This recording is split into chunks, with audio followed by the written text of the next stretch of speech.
Hello,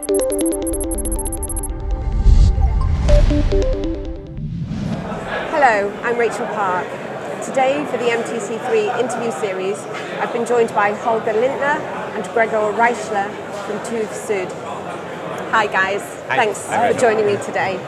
So if I could start with you, Holger, could you just provide a little bit of background into TÜV Süd, the organisation's mission and where it overlaps with the additive manufacturing industry? Yes, sure. First of all, thanks for having us. And, Pleasure. Rachel, TÜV Süd is a company that has been around for 152 years, and we see ourselves as an enabler of technology to help companies to harness the benefits of technology, to identify the risks and to manage those risks, so that new technologies can be introduced to the market at the benefit of the end users. So we see ourselves as an enabler to help companies have the courage to bring in new technologies and to establish trust into the safety and the performance and the security of new technologies. And the overlap with additive manufacturing, how recently has that sort of come into your scope? Yeah, additive manufacturing has been on our radar ever since the technology emerged, but recently in the past 2 to 3 years it has become really relevant. Okay. And the conference today, the reality check and the discussions this morning that we need to move from buzz to business shows that we're kind of at a watershed currently to move from technology to really application and to products and to make commercial use of the technology. So what we do in here is through collaboration work with the material manufacturers, the machine manufacturers, the end users, the training institutions like TUM, to make sure that every participant of the supply chain and of the value chain is competent. We can have an independent assessment of their proficiency level, of the safety and performance of products, and as an outcome that there is trust in this new supply chain, which is disrupting the traditional one, but that everybody based on that trust can then have the courage to really introduce it into commercial viable products. Brilliant. So you're based in Singapore. Yes, I am. Yes, you are. So that's a real hotbed of additive manufacturing developments. And I heard last night actually there's 60 metal machines in Singapore. Yes, that's right. amazing. So could you just provide some of your insights into this and other global developments with AM as you understand it, but how important the global perspective is for you? Yes, absolutely. I mean, we heard it yesterday as well, that it's not a regional market, everything is global. The development, the technology, the customers are global. So it's very important that we have some regional clusters that provide an environment and an ecosystem for this technology to thrive. Singapore is one of them. They have started very early. It's a signature Singapore trait to have good governance and bring different players together to test bed. And they have associations like NAMIC and ARTC for production and additive manufacturing players, which we closely cooperate with. They traditionally had been focused on test bedding, and we're now encouraging the partners to go beyond that. Because suddenly, additive manufacturing is democratizing. It brings manufacturing back to locations which in the past were no manufacturing hubs, because they were too expensive, had no home market. But suddenly Singapore is becoming a manufacturing hub again.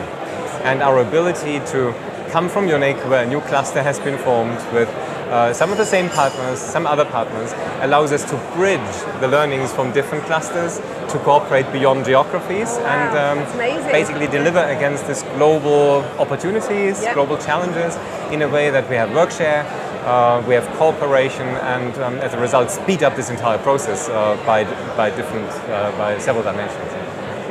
Brilliant, thank you so much. So Gregor, coming to you now then, from your position as the head of additive manufacturing at TÜV Süd, could you just provide some insight into your understanding of how additive manufacturing has evolved into a more competitive manufacturing process? So being in additive since 12 years and seeing the technology evolving, 10 years ago we started to disrupt medical fields, especially the dental fields. Nowadays we, since 5 years, recognized what new value the technology brings into new product designs. So we don't talk about disruption anymore, we talk about, or we create new value with new designs using the technology potential, which increase as well towards new business models and we need the classical manufacturing technologies as part of it. So the solution is not just additive, the solution is implementing additive manufacturing potential in the entire production line, which use the classical manufacturing methods as well. So you're talking about them complementing each other within the same process chain? Exactly, yes. Yeah. If you don't utilize the potential of additive. So it's mandatory to do that. Coloring, sandblasting, post-milling, different combination of different materials comes not in additive, they come afterwards with applying coatings on the parts and so so you're on. talking about post-processing technologies? Yes. For polymers or polymers and metals? For each technology.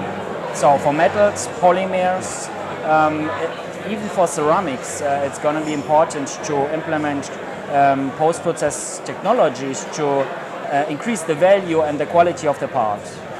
So you were talking originally about using existing traditional processes to do this but new technologies are coming along specifically for post-processing additive manufacturing parts as well. For sure, so yes. this is all adding to exactly. the evolution. That's what I mean with new business models. So if we change the entire manufacturing line using the existing technologies and even expanding to new post-process technologies, which are required to achieve high-end quality for the parts. Based on what you've just said there, what are the major issues that you're finding that companies that are using AM for production applications are facing now and in the future in terms of safety, compliance and quality? So the major issues is a clear implementation roadmap in terms of safety, compliance and quality. And that's what actually is our core business to do in additive field. So TÜV Süd is developing certification schemes, testing schemes, and training for the all involved roles in the manufacturing chain. So we are solving through our services, solving these problems which are since 10 years there through the new services which we are providing to the market. Can you provide a little insight into the types of services that you're offering? Yes, of course. So, for example, a system is installed, a manufacturing system is installed, and somebody needs to approve such an installation that is according industrial grade demands. Till now, there was no party in the market who could do that. And we developed this approval schemes to ensure that the quality of the installed machine fulfills the production demands. So one issue is solved for the implementers, for the users, and it's a very important one.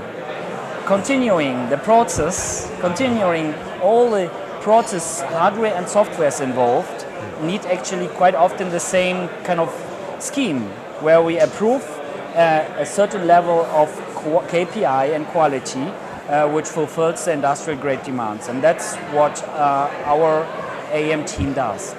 Okay, so how does that feed into a lot of talk I've heard quite recently about a desire for standards across the board? Will that feed into that?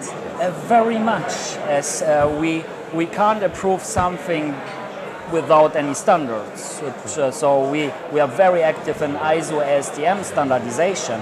And we are highly committed to that. What we do operational with our pilot projects, we on parallel bring into standardization on ISO STM level. Yeah? And this is a benefit for the entire ecosystem actually. So our pilot project will be fruitful for this ISO STM standards, and the entire ecosystem can develop much more faster.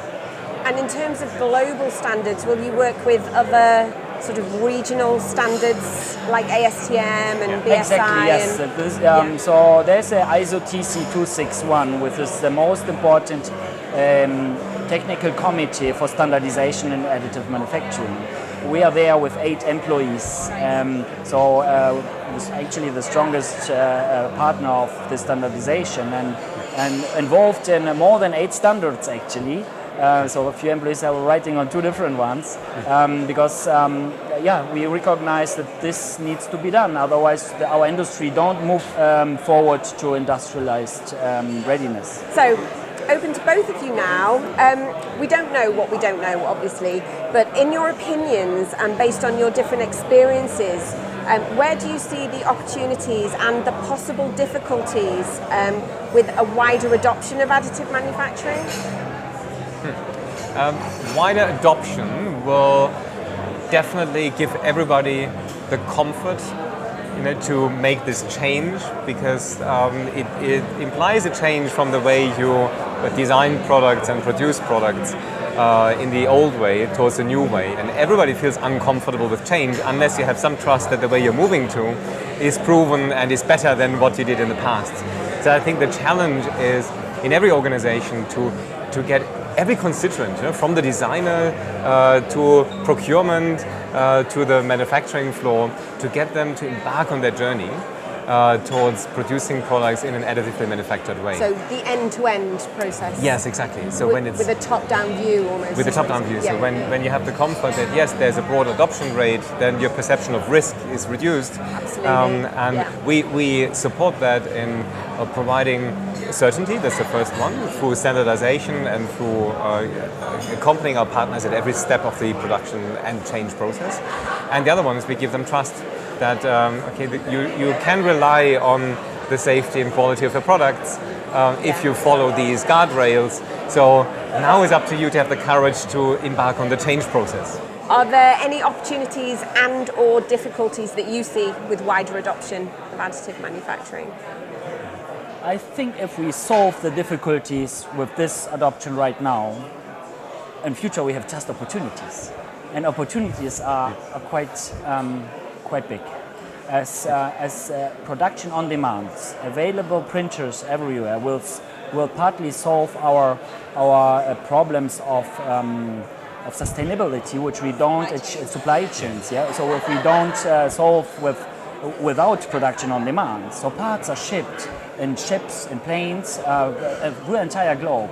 Why not to use 3D printing potential and have printing farms globally set up, which are working on the same quality level? But for that, we need to today do our homework and be able to provide high-end quality of the current status. Then we will be able to establish printing on demand business models, and this goes everywhere. This goes to consumer goods, this goes to spare parts industries. Why to ship the spare parts for automobile, for aeroplanes, for everything around the globe, if it can be printed on demand. I absolutely believe in that vision. Obviously, a lot of people have had that theory for a long time. And it happens now.